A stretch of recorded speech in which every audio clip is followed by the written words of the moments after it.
Hello and welcome back to another video, guys. In this video I've kind of dug in more than I forgot to do the video in the beginning, in other words. So this is the fuel filter. Now this is a 2.1 diesel Mercedes Sprinter. Most of the 2.1 diesels will be similar in terms of style of engine. Now the location of this is here, found on the right side of it. Now you'll have to remove the air filter box.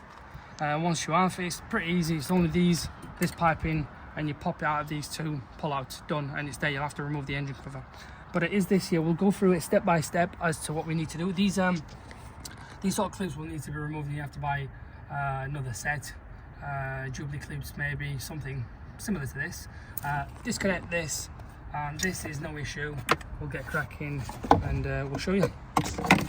Oh, they're the two things I've used. I'm sure there's other products that you can use yourself. In terms of, I know these are just what I use really. You get into these, pop them both open like that, and then this is a bit sticky, so I've used this to get into it, pull it back. I know there's them other types of, which I have, but I'm just a lazy little thing to get in. But it'll be a case of just pulling out, put it to the side, like I said, move this sensor, make sure you don't damage it, because it is flimsy. That's out of the way. This here, like we said, don't worry. And there's these two little clips. Undo them, and it'll be a case of just popping it out. That is as free as it gets. That's your part number right there, guys. A65109036000. And we've got genuine manufacturer stuff, and we always recommend. So, like we've said, make sure you get manufacturer OEM stuff, because the sensor in here, if it's aftermarket cheap stuff, it'll cause you warning light on there. It'll even make the car judder. So we do recommend getting OEM stuff. So back in like that, nothing special. Put these clips back on. Obviously I can't do it with one hand. I'll have to do it in a second anyway. But let's just pop these back in as standard, and then this one as well. I'm trying to do 50 things at once.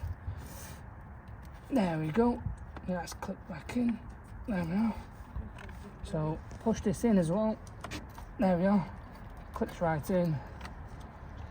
And then when you come to start it, don't start it straight away.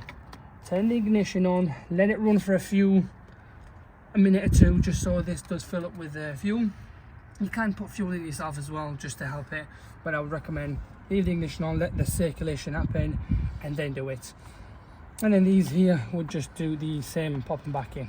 But that's the way you would do it, guys. And then get the other thing from this here, the piping,